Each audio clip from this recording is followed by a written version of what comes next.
हम महालक्ष्मी मिश्रा अपन चैनल पर सब गोटा के मिथिलावासी के बहुत बहुत स्वागत करे छी। आइ के वीडियो में मैथिली में जितिया व्रत के संपूर्ण कथा सुना रहल छी और अहाँ सब वीडियो के अंत तक सुनब। जे व्रत करे छी आ जे नहीं करे छी अन्यथा सब कियो सुनब। सबके बच्चा के भगवान जीमूत वाहन जे छथि से दीर्घायु राखैत और स्वस्थ राखैत। एकरे साथ अब जितिया कथा सुनू। कैलाशक रामनगर चोटी पर गौरी महादेव से पूछलखिन जे हम सुनै चाहे छी से की अहाँ कहि सकै छी। तो पार्वती कहलथिन कोन व्रत कोन तपस्या अथवा कोन पूजा केला सँ स्त्रीगण भाग्य सोहाग वाली बनल रहै छथि आ हुनक धिया पुता जीवैत छनि। महादेव कहलथिन आश्विन मासक अन्हरिया के जे अष्टमी तिथि होइ छै ओही दिन स्त्रीगण खुशी सँ धिया पुता के लेल शालिवाहनक राजा पुत्र जीमूत वाहनक पूजा करैत छथि। एहि में कुशक जीमूत वाहन देवता के आकृति बना कऽ पानी भरल बर्तन में स्थापित करबाक चाही। आंगन में लाल पियर रंगक सठी से एकटा घर बनाबी, ओहि में लाल पियर रंगक झंडी लगा दिए और चानन धूप आदि सुगंधित वस्तु से ओतय नीप दिए। तकर बाद ओतय एकटा पोखरि बनाबी, ओतय पानी कात में पाखरी के ठाढ़ लगा दिए। ओतय एकटा चिल्हो और एकटा गर्दन गिदरनी माटी आ गोबर से बनाबी, दुनू के माथ पर सिंदूर लगा दिए। बांसक पात से पूजा करी तो वंश बढ़े।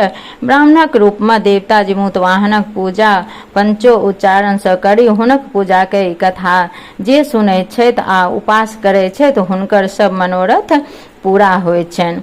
एहि विशाल धरती पर दक्षिण दिशा में समुद्रक कतावई कला प्रांत में कनकावती नामक एकटा गाम अछि, जाहि ठाम सब तरहक सेना सँ सुसज्जित मल्लकेतु नामक राजा राज्य करैत छलाह। हुनके राज्य में बहुलूटा नामक मरुभूमि छैक जकरा बीचे बाटे नर्मदा बहैत छथि।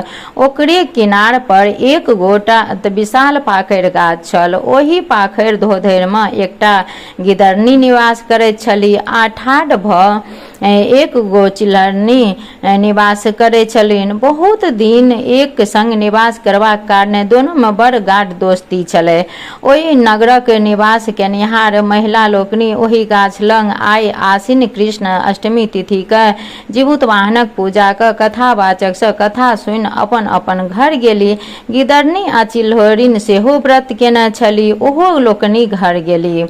ओही दिन संध्या समय में ओही नगर के जे नामी सेठ तकर एक मात्र पुत्र मृत्यु भऽ गेलनि, ओकर परिजन नर्मदा कात आब संस्कार दऽ घर जाइत गेला। ओही अष्टमी राति में टपाटप मेघ लागल छल, हाथ हाथ नहि सूझे। ओही भयंकर अन्हार में कखनी बिजोलिया लौकैत छलनि। तकर इजोत में ओही मृतिकाक मांस देख दिन भरि के उपासल गिदरनी तिनका धैर्य नहि रहल गेलनि आ ओ गाछ पर जे निवास केनिहार चिल्होरिन तिनका सँ प्रश्न केलनि कि हे बहिन जागल छ। अनेक बेर गिदरनी द्वारा जिज्ञासा कैल पर चिल्हो कोनो जवाब नहीं देल। तहन गिदरनी सोचलनि जे बहिन शायद सुति रहली।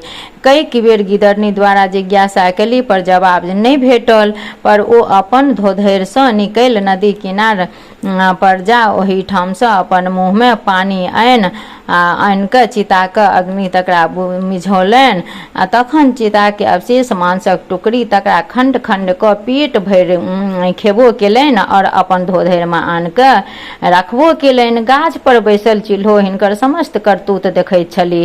प्रातः काल गिदरनी चिल्ही से कहलखिन सखी पारणक चर्चा किया नहीं करे छी।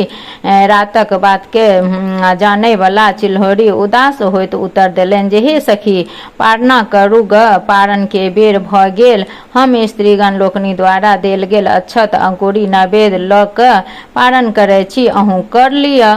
तहन कालक्रम में प्रयाग में कुंभ लगले। संजोग से चिल्हो और गिदरनी दुनू गोटे ओतय गेली। ओही ठाम एक संग दुनू मृत्यु भ गेलनि। कुंभक मृत्युक कारणक दुनू गोटे के जन्म वेद ज्ञाता जे भास्कर नामक ब्राह्मण तिनका घर में भेलनि। दुनू गोटे जो जन्म लेल तऽ दोनों के नामकरण भेल। चिल्हो जे छली जेठ भेली हुनकर नाम शिलावती राखल गेल और गिदरनी छोट भेली हुनकर नाम कर्पूरावती राखल गेल। दोनों गोटे जखन नमहर भेली कन्यादान योग तहन दोनों के कन्यादान भेल। पैघ जे शिलावती तिनक विवाह महामत नामक जे धनी मानी लोक तकरा संग ओकर छोटका के विवाह मालकेतु नामक महाराज तिनका संग भेलनि।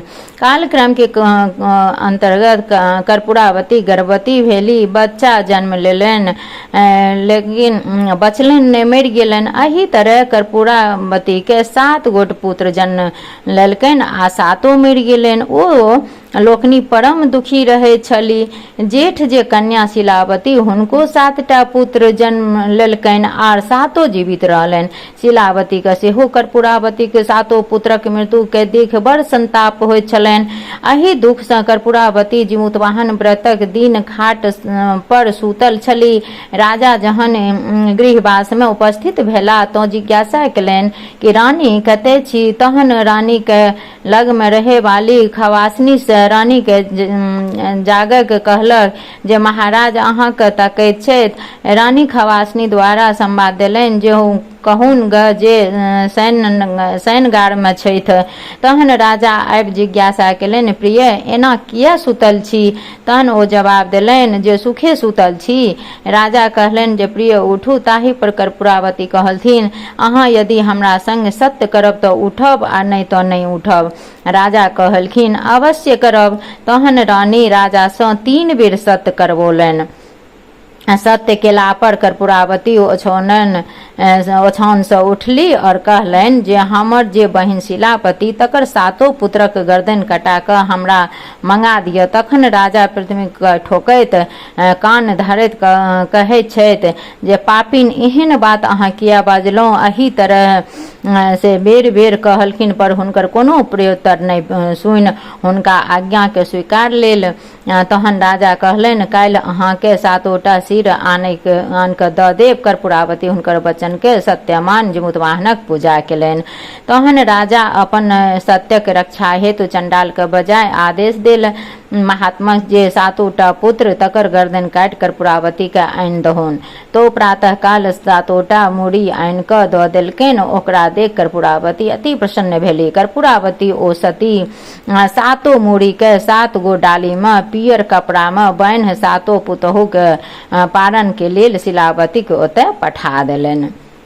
शिलावती द्वारा निष्ठापूर्वक जिमुतवाहनक पूजा ओ 7 डाली मुँहक जे मुंड से तारक फल भ गेलनि और 7 बालक जीवित भ गेला। ओ 7 अपन घोड़ा पर चढ़ि अपन अपन घर एला। 7 भाई स्नान ध्यान क अपन अपन पत्नी संग पहुँचला। जे 7 पुतहु अपन अपन स्वामी के मौसी द्वारा पठाओल तारक फल देखै देलक और कहलक जे अहाँ के मौसी पारण लेल पठौने अछि। ओमहर कर्पूरावती शिलावती 7 पुत्रक बधक शोकाकुल कानब सुने के जे आनंद तकर प्रतीक्षा में बैसल छली। जहन कानब नहीं सुनली तहन जिज्ञासा लेल पुनः दासी के पठौलनि। दासी ओही ठाम से आबि सब समाचार सुनेलक। समाचार बुझि अति दुखी भेली। तहन राजा से जिज्ञासा केलनि जे हे महाराज काल्हि जे छै अहाँ शिलावती 7 बालकक सिर आनि कऽ देना रही से ककरो दोसराक छलैक। राजा उत्तर देल प्रिय अहाँ के सोझा में ओ 7 मुंड राखल छल तहन एहन प्रश्न किया करैत छी। रानी ताहि पर कहलखिन जे हमहूँ ओकरा सबके देखलिए तऽ आश्चर्य भेल ओ सब कोना जीवित भेल। ताहि पर राजा कहलनि हे प्रिय अहाँ के बहिन पूर्व जन्म में सतव्रतक पालन केने छथि जकर प्रभाव सँ हुनकर 7 पुत्र जीवित भ गेलनि और अहाँ ओहन व्रतक पालन नहि केने छलहुँ जाहि सँ अहाँ के पुत्र सब मरि गेल और अहाँ दुखी होइत चलि गेलहुँ। राजा के मुँह से ई बात सुनि कर्पूरावती गुम भ ठाढ़ रहली। अगला वर्ष जिमुतवाहन जाहि दिन छलैक ओही दिन अपना दासी के पठेलखिन। महात्मा जे स्त्री शिलावती तिनका ओहिठाम ओ जाकऽ हुनका कहलनि जे रानी कहलन अछि जे ई जे आइ दोनों गोटा एके संग पूजा करब और कथा सुनब।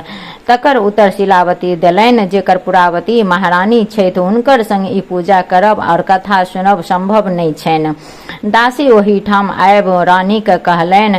ताहि पर कर्पूरावती कहलखिन, हुनका 7 टा बालक छनि, तकर गुमान छनि। प्रातः काल संग संग पारण करय के लेल दासी के पठेलनि। दासी पुनः आबि कहलनि जे ओ कहलनि जे हम दुनू गोटे एकी संग पारण नहि कऽ सकैत छी। ई सुनि जेना रानी के देह में आगि लागि गेलनि। ओ खरखरिया मंगा पारण के जावंतो सामान ल शिलावती के ओही ठाम पहुँचली। ओही ठाम पहुँचला पर ओ पानी ल पैर धोवा आसन पर बैसा। तखन पूछलखिन जे अहाँ एही ठाम कोना पहुँचलहुँ। तकर उत्तर कर्पूरावती देलनि जे हम अहाँ संग मिल कऽ पारण करब।